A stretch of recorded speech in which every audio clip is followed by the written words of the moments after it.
What's up, everybody? Love and light, peace and blessings. It is me, your girl, Catalea, coming at you guys live and direct. Why you mocking me over there? It's memorized now. I have it memorized. So today we have a special guest who is the beautiful and talented, my daughter, Sarai Kali. Hi. Say hello to everybody. Hello. And today, well, first, before we even get started, I want you to introduce yourself. If you got any Instagram or anything that people can follow you on, give them that information. Okay. Well, hi. I'm Sarai Kali.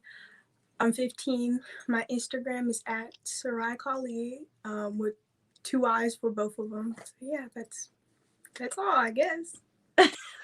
So, if you guys don't know, this is my baby girl, my daughter, and I decided to bring her on live today because I wanted to have a good, intimate conversation, and hopefully, like, parents out there, if you have children, maybe you are watching, you could get a little bit of insight into the mind of a black teenage girl.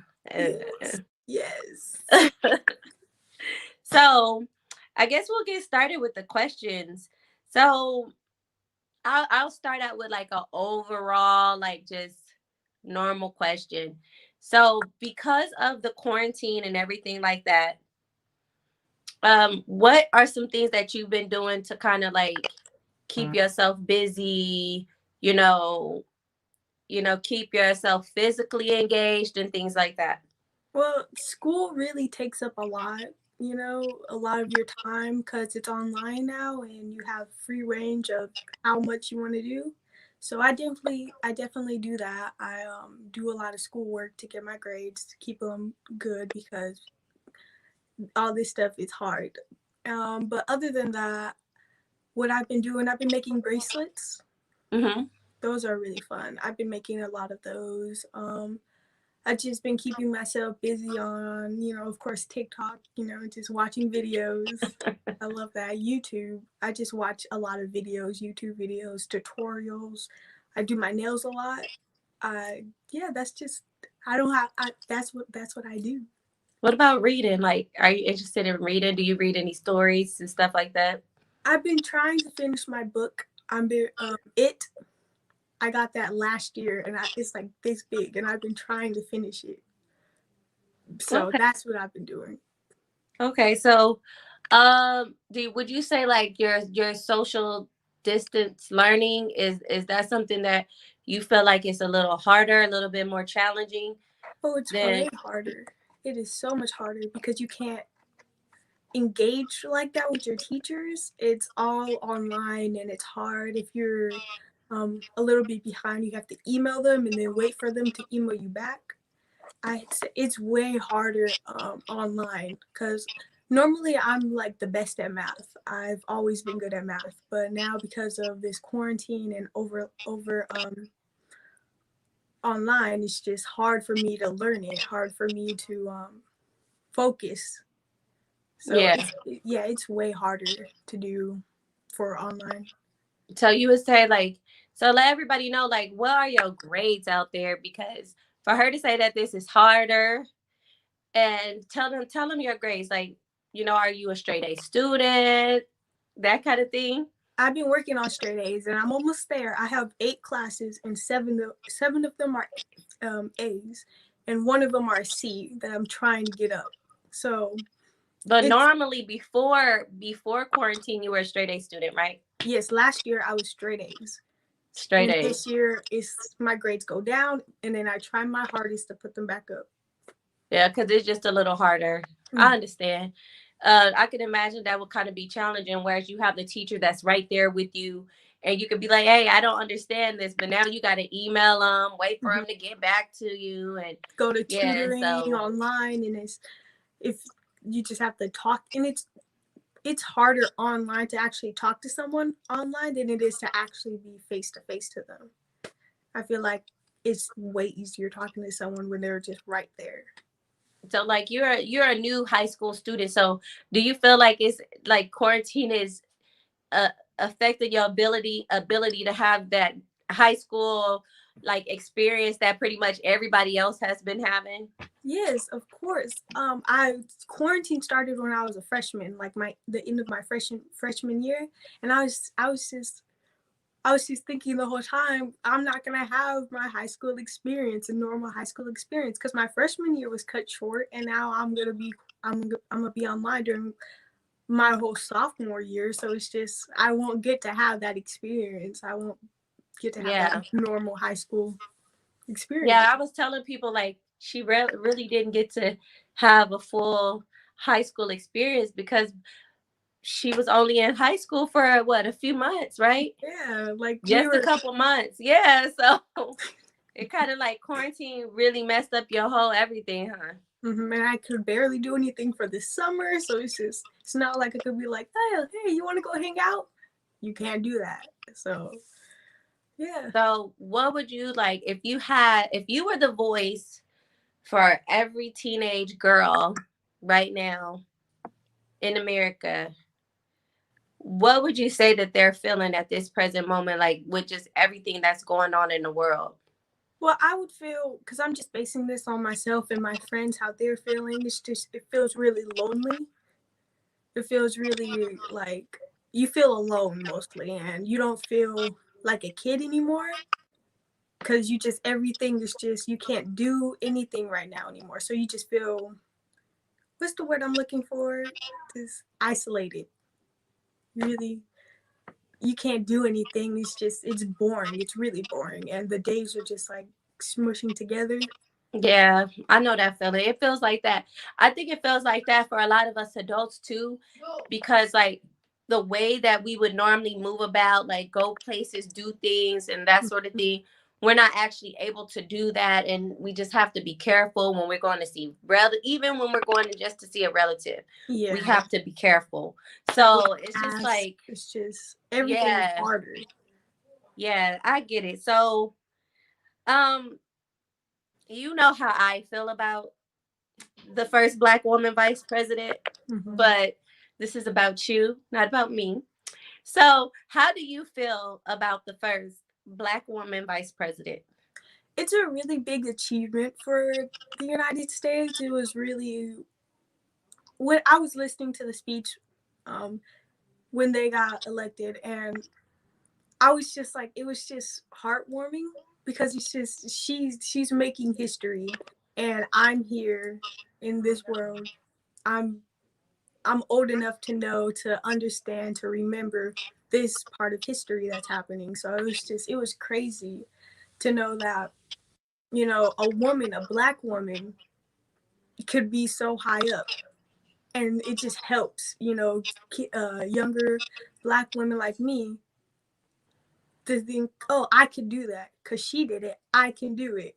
And so it's a really big thing, for. Okay, well, that's fair enough.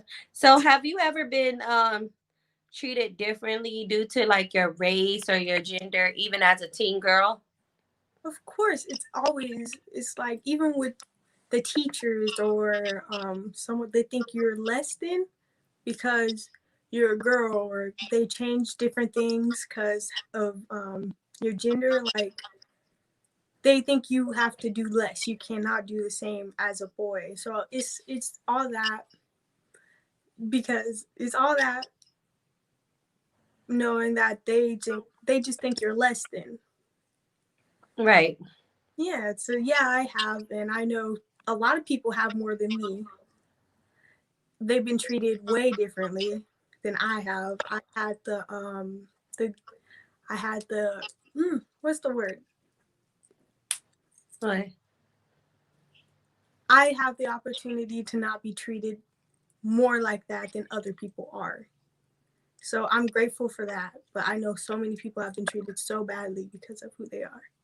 Do you think like because I know this could be a thing because I know like when I had my hair in locks, like I would definitely see a different type of treatment as well. Do you think like that has anything to do with it too? Oh, of course. I remember when I first got my locks, so many people just didn't like me anymore because I was too different. So I know so many Really? people talked so bad about my hair and all these things, and they're like disgusted of me because I did that to my hair, and it was, I was just like, I was hurt. But then I grew up and I learned to love my hair, to love who I am. So now I'm just like, I don't care if someone doesn't like my hair because I like it. So that's all that matters. But yes, when I first got them, so many people didn't like me anymore. Really? I mean, I didn't have that experience as like people not liking me, but then I had experiences where people would be like, "Oh, why would you do that? You're such a pretty girl. Like, why would you do that to yourself? Like, why you do that? Like, that's for life. Like, you know what I mean?" Yeah, So yeah, I get it. I've had that happen to me before. So and it is very frustrating.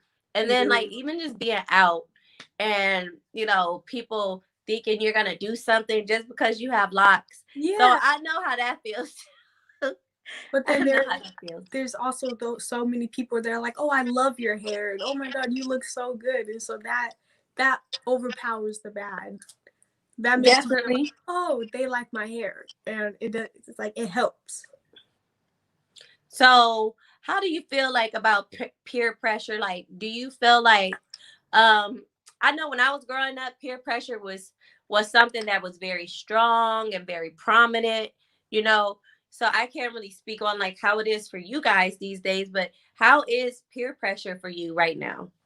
Well, right now it's put to a minimum because I know with me I only talk to a certain amount of people, and they don't really do that stuff. So, but when I was in school, it was really hard having all these people, especially with me. I had a certain friend group that I they were like mostly my only friends. They're the only people I would hang out with, and they would do all these things. They would do so many things, and they were like, "Oh, Sarai, you want to do it?" I'm like, "No, I'm good," because I know it's not good.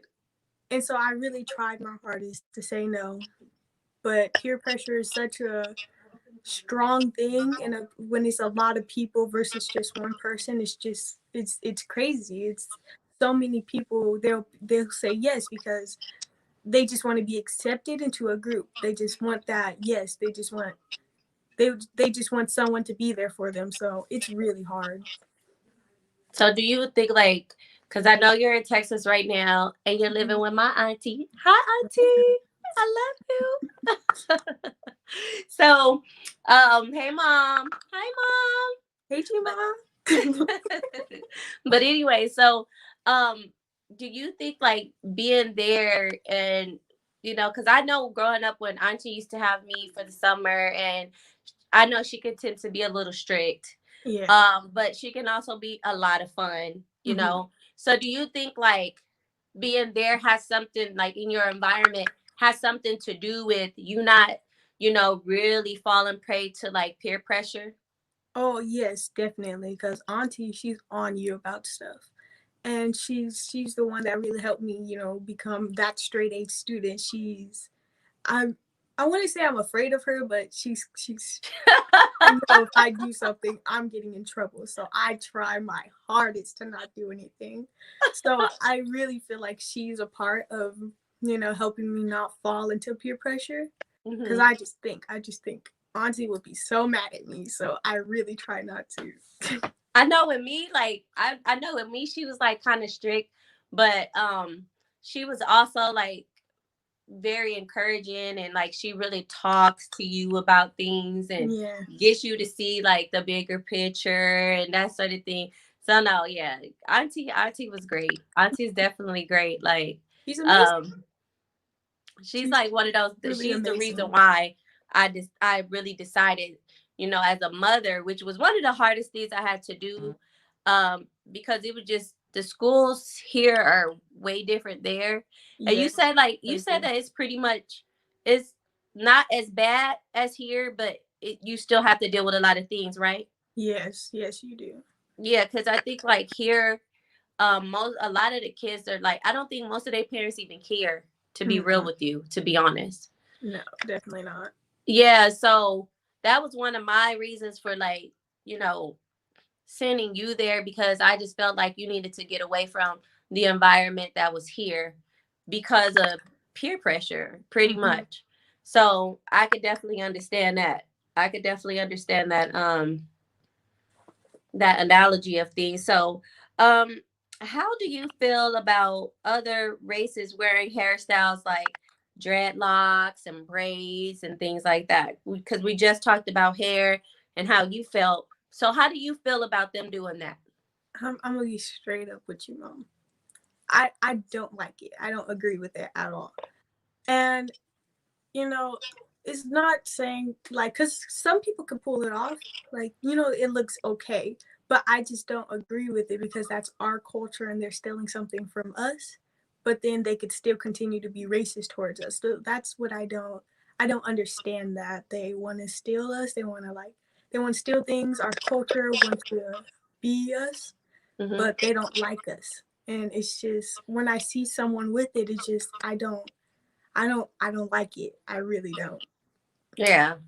No, yeah, for me too. I mean, the thing with me, for me, it goes so much more beyond, just the hairstyles. Yeah. For me, the reason why I feel like the reason why us as Black people had to basically come up with our own identity, our Mhm. own culture, our own everything is because a lot of things were stolen from us. So, in my mind frame, I think more so it's like you took everything from us, Yeah. but now you want to take this too. So Mhm. it's like almost like everything that we do, especially being Black women and interracial dating and things like that, it just almost feel like everything we do, right down to our men and our women, everything is just being snatched from us. Yeah. So yeah.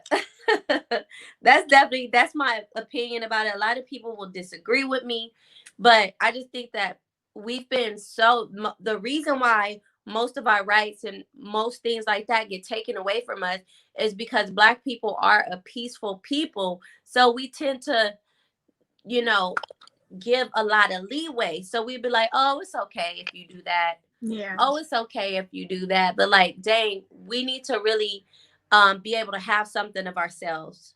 Um so how do you feel about being the only girl of four brothers? Because is you the only one, you the only girl. Yeah. We both can answer this question because I'm the only girl too, but you go ahead. It's definitely a lot of pros, but there are also a lot of cons to it. Pros, they're always, I know they're gonna be there. I know I can rely on them to, if I need anything, they're there. They're my brothers. They're going to protect me, and I really like that. Um, Growing up, with brothers, it makes you a tomboy. You're gonna be boyish if you grow up with only brothers. That's how it's just gonna happen. And so growing up with them, it was like I was one of them. I was like a boy to them. So they were just cool. But then as we got older, they were like, "Oh, she's our sister. She's a girl." So then I started getting left out of stuff. So that's like one of the only cons. It's mostly a good thing. I love having brothers because I'm really close to like all of them. So I really love them. Yeah. Well, for me, it was a different story. Because I had three brothers, of course, and then I'm the only girl, and my two younger brothers, you know, my two younger brothers, they were like way younger than me.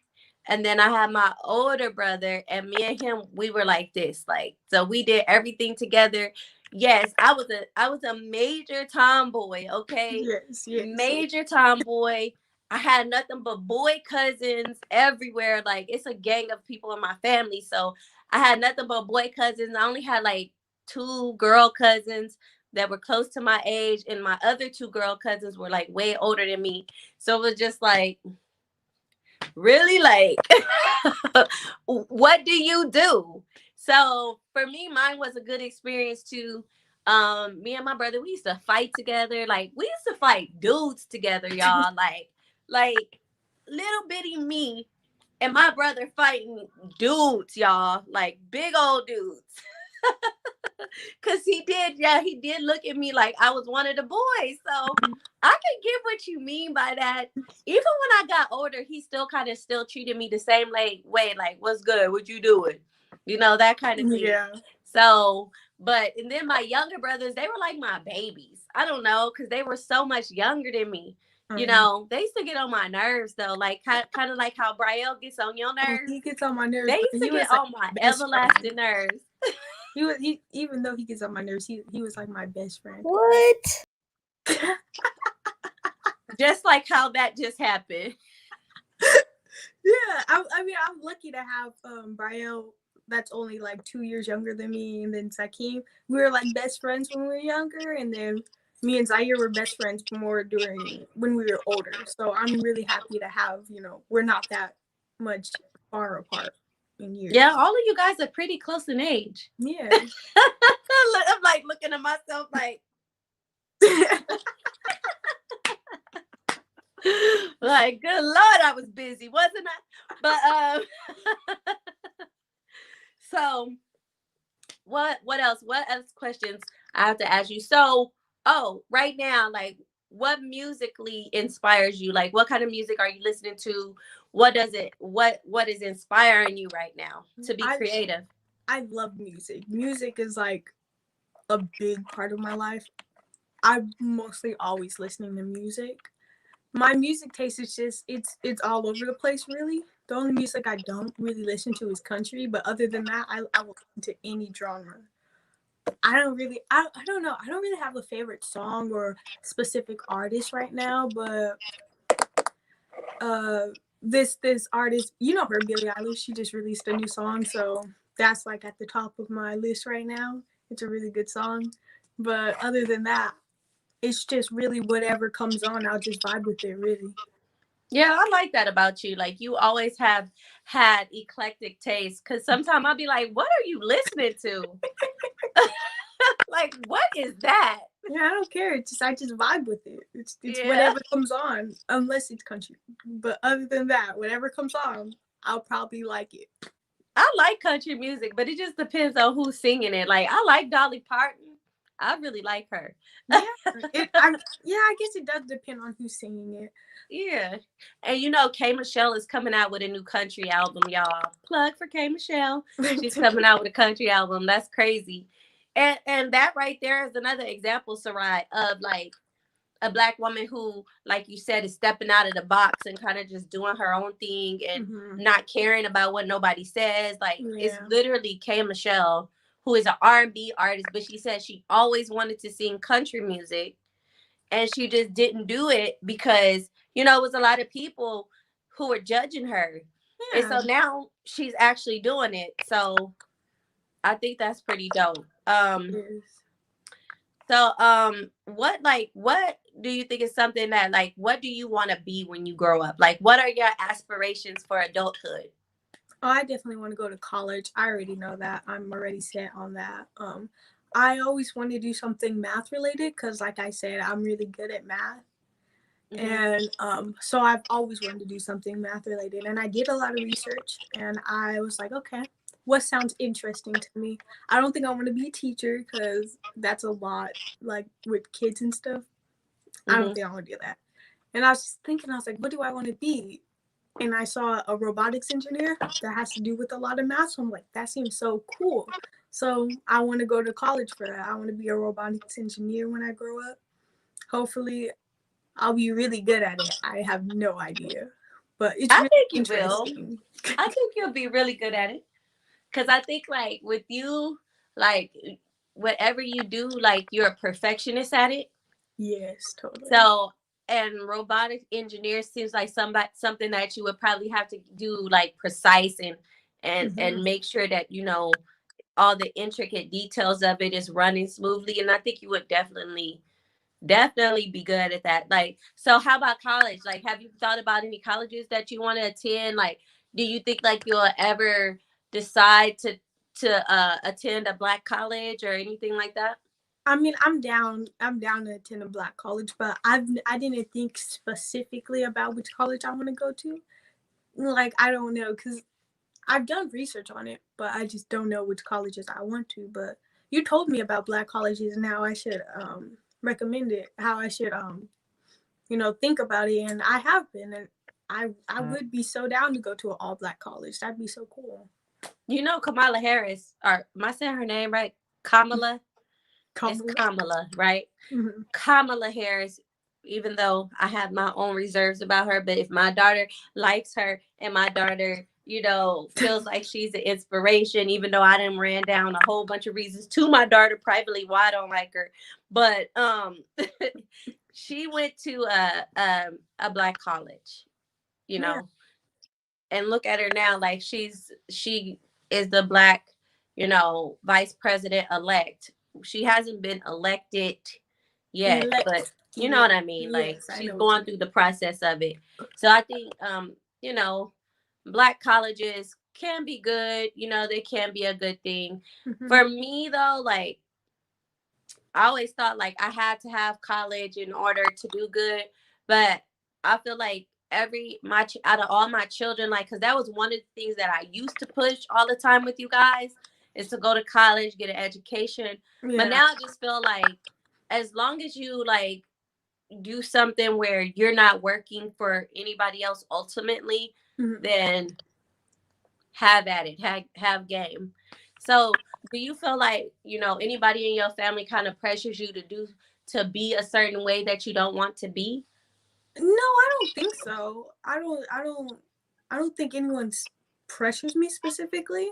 I know I want to make all of you guys proud. So that's really my highest pushing, like what pushes me to do stuff. And of course, auntie is like there. She doesn't push me though, but she supports me and she tells me how I could be better, how I could do all these things, and I listen to her because she's, auntie. Of course I'm gonna listen to her, and so I don't feel like anyone's specifically pressuring me. I just feel like all you guys are there to help me, help support me, and stuff like that.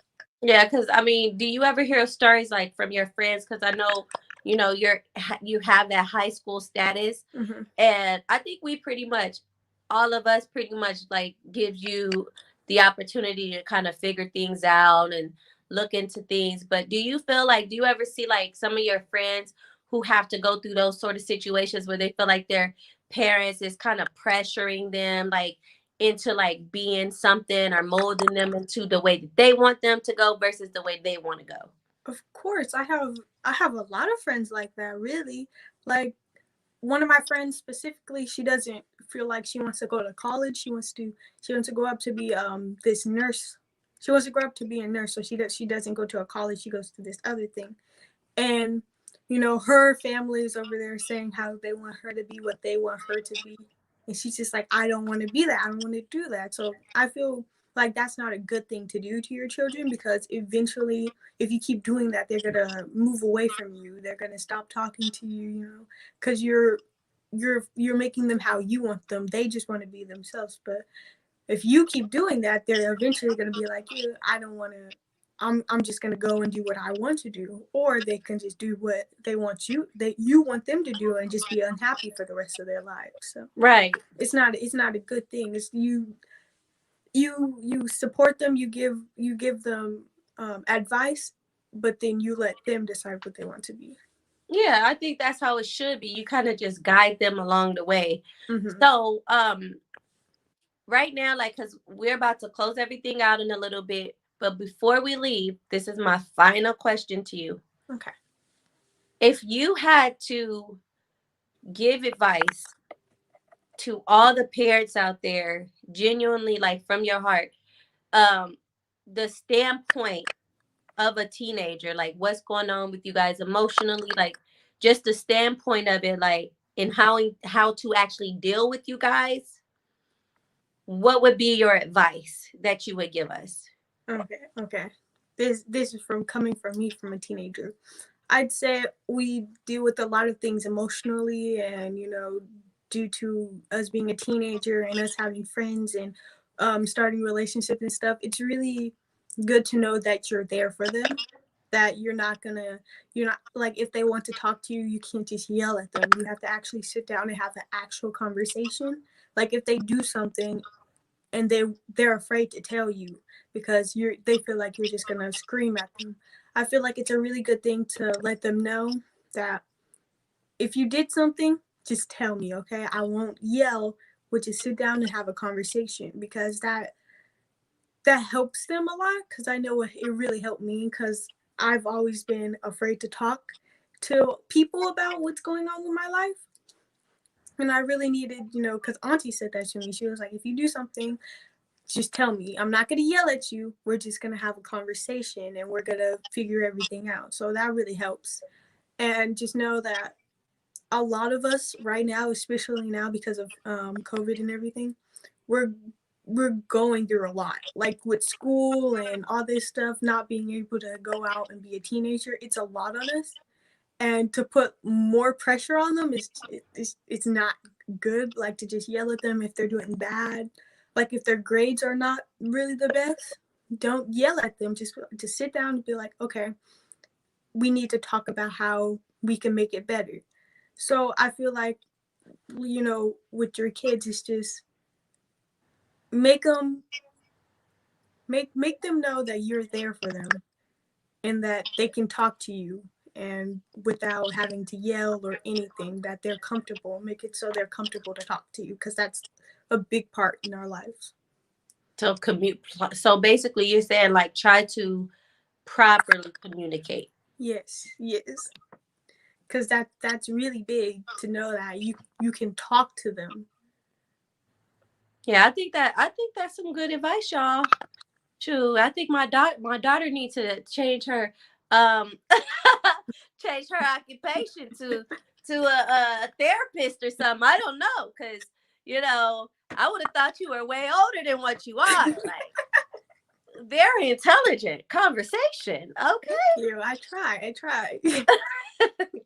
Well, I would love to thank you for coming on. We will probably have you back on again because you are my daughter, duh. Of course. So we'll definitely have you back on.